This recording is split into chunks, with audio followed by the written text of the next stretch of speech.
Hello, Phancy community. This is Phancy Talk Show, and I'm your host, Phancy Wainaina. And today I'm with a guest who's going to take us through her journey on how she has maneuvered her life despite the many setbacks she has encountered. So I'd like her to say hi. Hello. And you're very welcome to this show. Thank you for inviting me over. Karibu sana. And you can kick off by starting up with your journey as we dive to the challenges that you have encountered.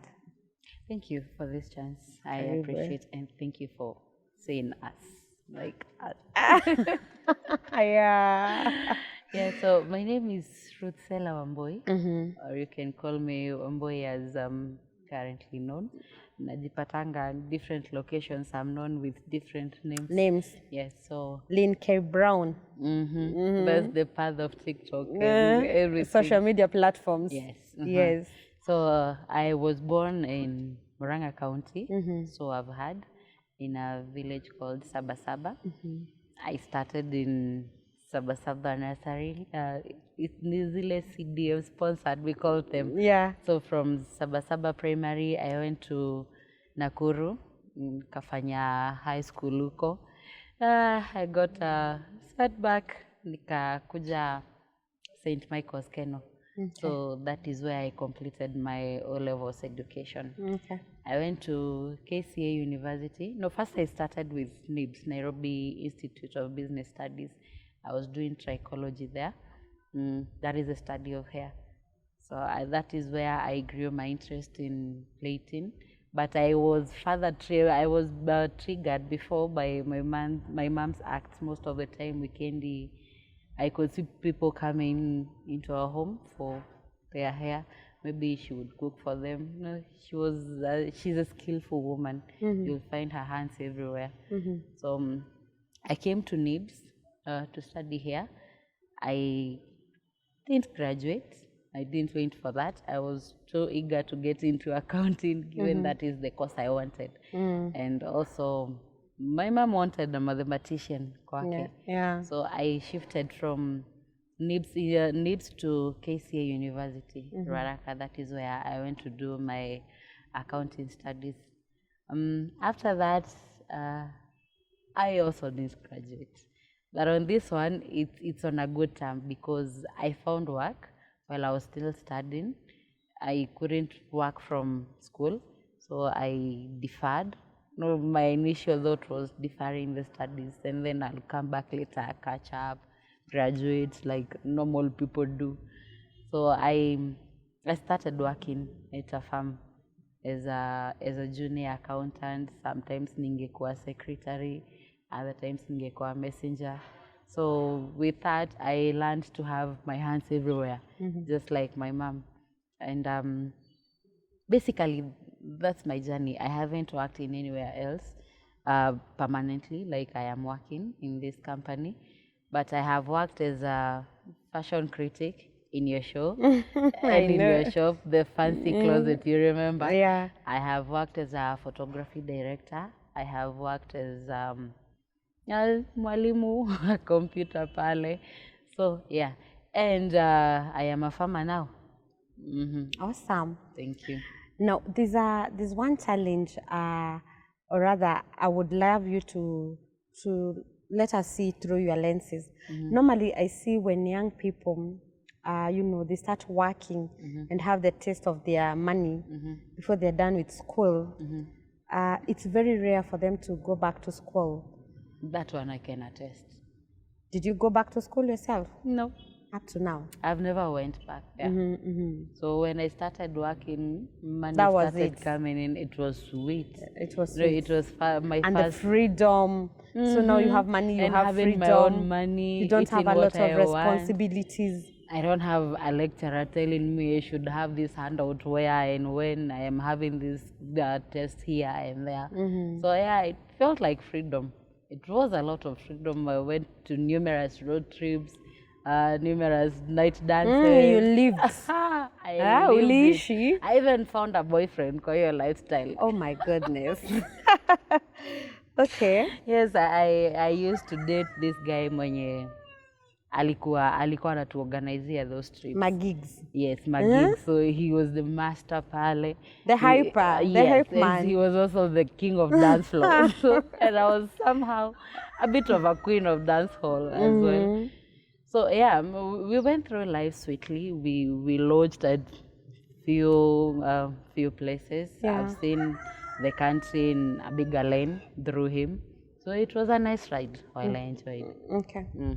Do you think you missed on something? Do you think like you went against the dreams? Is it something you regret, or you just find life has taken a good turn? No, I felt like I tripped kidogo because when we started, actually, let me just say it as it was, because at that time ni kama mimi ndo nilikuwa najidate.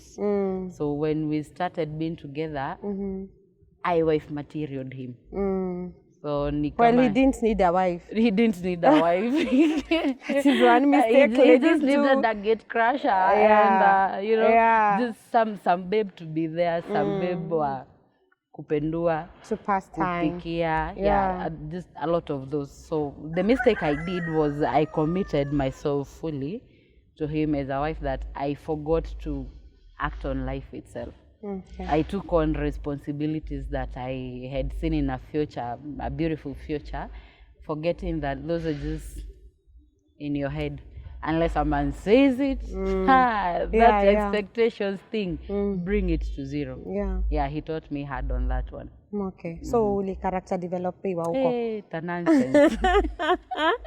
You know, I still remember that guy. Whenever I'm going into new relationship, I'm like, that was a trauma then. Maybe. He might turn out to be like so and so. Yeah.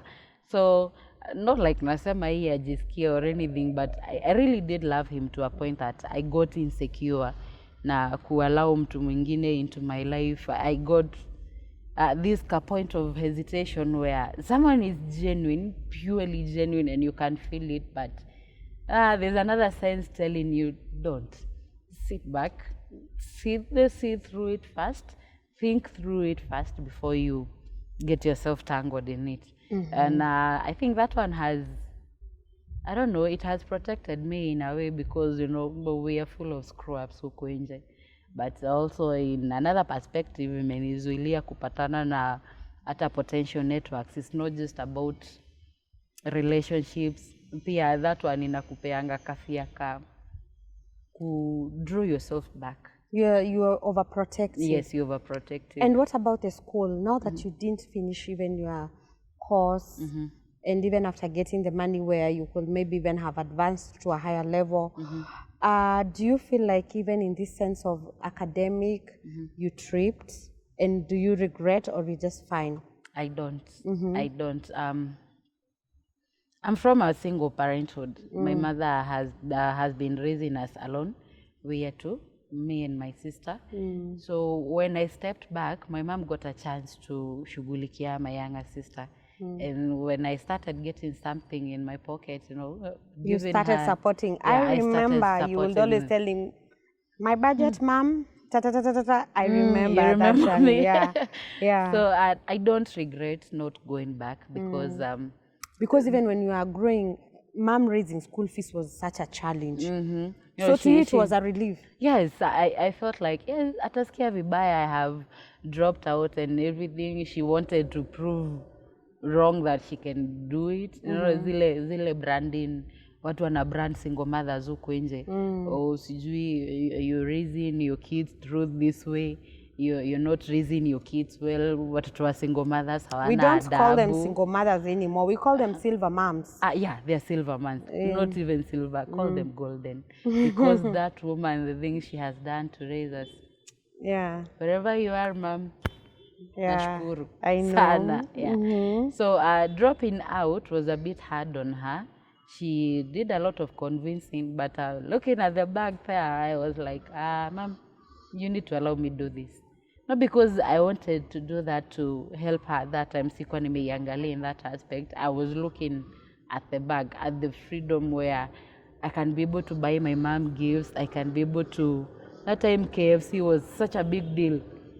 ningeweza kujipeleka KFC, tulikuwa tunaenda You'd kukula. lead a life that you thought now is a comfortable life. Yes. So I don't regret taking that step. And also, the company that took me, imenishika kwa a very nice umbrella.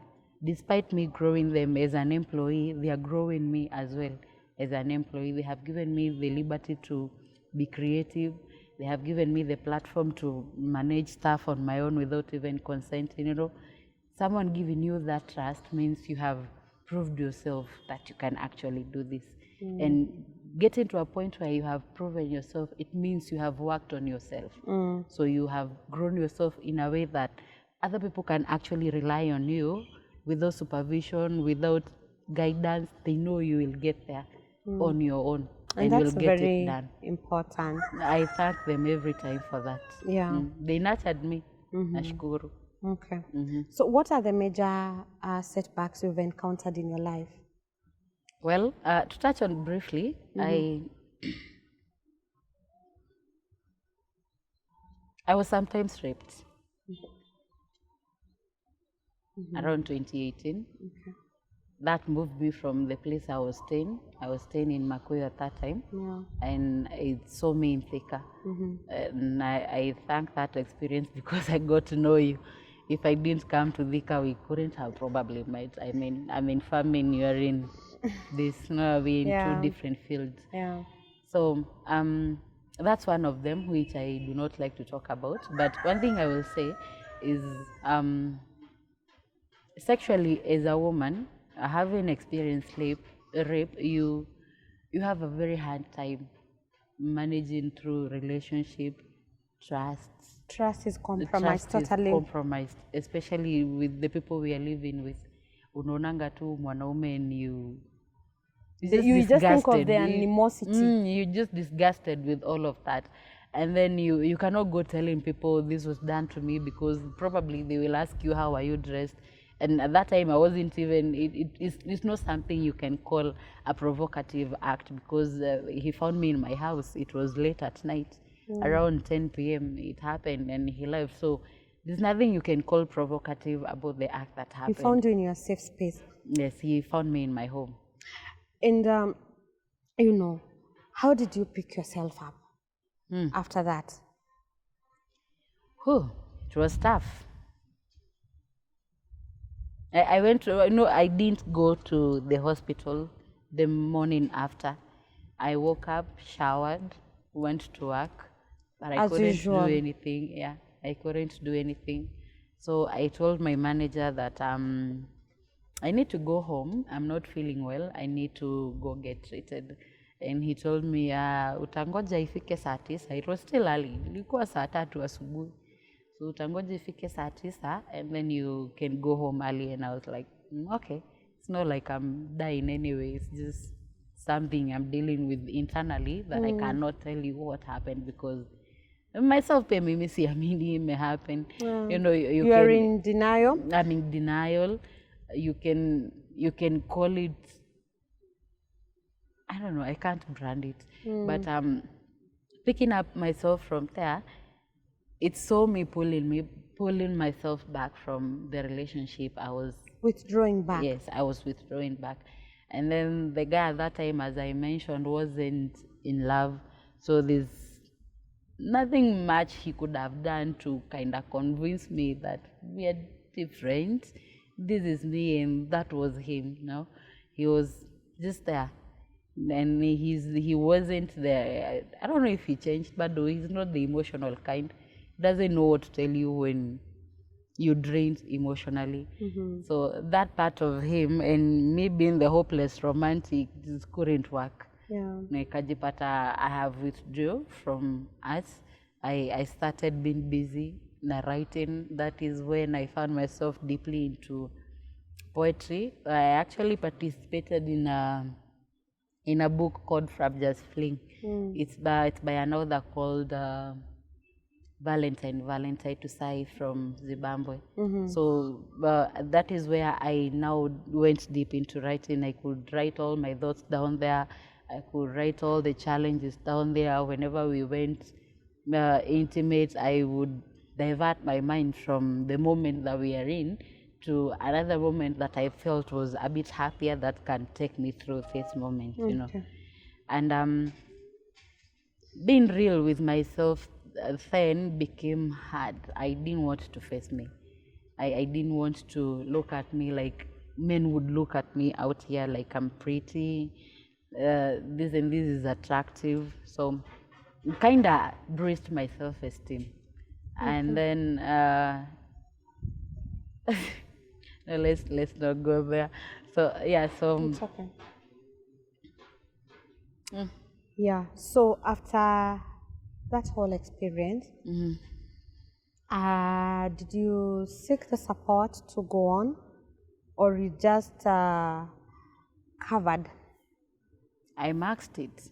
You masked the. I didn't talk about it. I didn't seek help. And the same too. Okay. I'll go through this. You'll go through. Yes. So I took my prep time. Nikameza preps vizuri. I went back to work and I went back to life normally.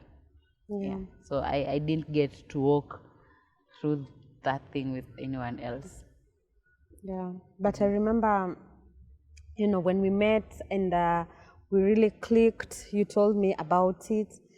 And, you know, with my little knowledge, I will cancel you.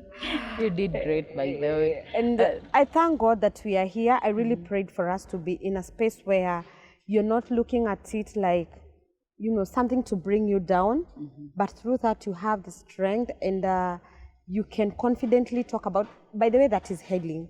That is healing, where you can confidently talk about it and even encourage other women, because what I've realized, people are being raped. Women have been raped, unfortunately, even boys right now, the male child is being sodomized, and people are not talking about it. Because what do we do as society? We judge. We victimize the person who will go through. So the next thing is, how are you dressed? You know, it is you. What did you do? It is you who attracted the rapist. You know, you know. So I'm very proud of you to see you come this far. So which other major setback have you faced in life? Another one? No, 3 others. Just like every other woman, every other woman dreams to be a mom. Yes. To hold their babies kwa mikono yao, celebrate with them, live a life with them. But for my case, it's different. I've been pregnant 3 times, but none of them has gotten to a full term where I'll go home with my bouncing bundle of joy. And it has affected my life so greatly that I had to seek the help of a psychiatrist to help me move forward with life. And when that happened, it felt like I'm getting a bridge to get me to a point of healing where I would go on with life like nothing happened. But in the real sense, even if you go through that therapy, you take those antidepressants, there's nothing like going on with your life like nothing happened, because you're a mother to dead kids. That does not make you a girl, doesn't make you the way you are. Dead or alive, I know I'm still a mother. And that's something I'm proud of saying, because I got to experience the joy of carrying a pregnancy. I got to experience the joy of sleepless nights, sickly mornings, baby kicks, labor. I have given birth naturally to all of them. So there's the labor aspect of it. The labor aspect, there's the aspect of bringing life into our world that it's divine. I cannot deny myself that chance. Whether they're alive or not, I know I have experienced that, and it's beautiful. Okay. How has that affected you mentally? Because these are heavy, should I call them traumas?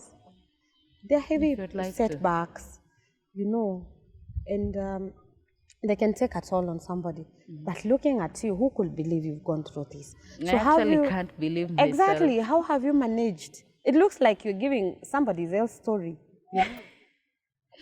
No,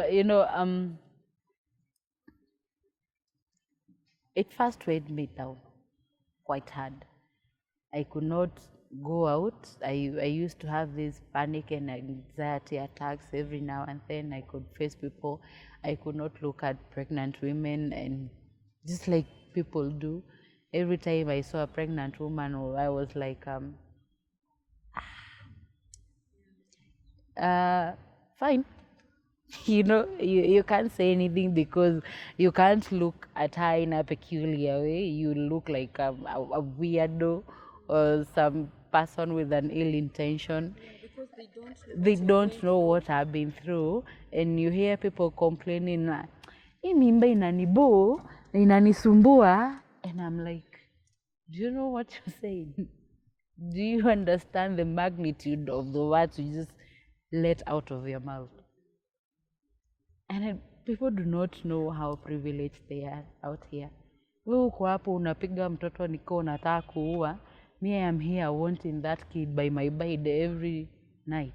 I don't like people beating up their kids in as much as you will say it as a disciplinary act. Sometimes we go extreme and it's annoying. It hurts. Like can you just appreciate that you have that kid with you?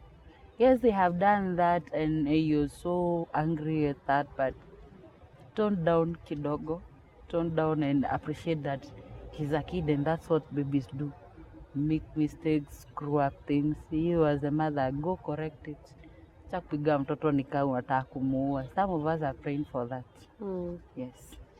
Yeah, and that's true because, by the way, at home, or rather while parenting, that's when most kids get traumas. And these traumas, they end up growing with them, and at last they don't become functional, fully functional, adults. So you find these people are very rough with people out here, but it is because of the space or the environment they were exposed to when they were growing up. So, wow, that was very encouraging. I'm sure you've encouraged people. I want us to close on the first segment of this. And as we look forward for the second segment, you're going to tell us how now you are able to step up despite all these setbacks. They are heavy. There's none of it that we could say, we could make it light. It's heavy, from being raped to losing not one, not twice, but 3 pregnancies. It's not easy. And I applaud you for coming this far. I am super proud of you, girl. Thank you. Yeah. So guys, keep tuned for the second segment of this, and please make sure you subscribe, you like, you watch, you share, and leave us your comment at the comment section. Thank you.